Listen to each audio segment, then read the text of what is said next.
Guys, back to normal. Luto tayo ng ano guys. Yan, dahil dalawa lang kami, luto ako ng corned beef. Guys, gisa muna tayo. Gisa-gisa lang muna. Guys, bang sarap na. Gisa lang muna itong patatas.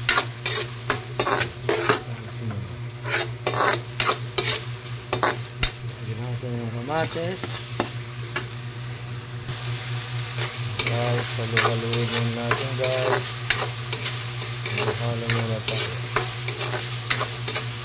Prito lang muna natin yung patatas. Tapos lagyan na natin yung corned beef natin na 10 kilo. Sobrang dami niya guys. Dami niya guys, no? Maputla pa siya. Puro hari na lang yata. So nakaibibila ng ganito sa ano, sobrang putla. Dumali. Maputla yung corned beef na guys. Yung klaseng corned beef to.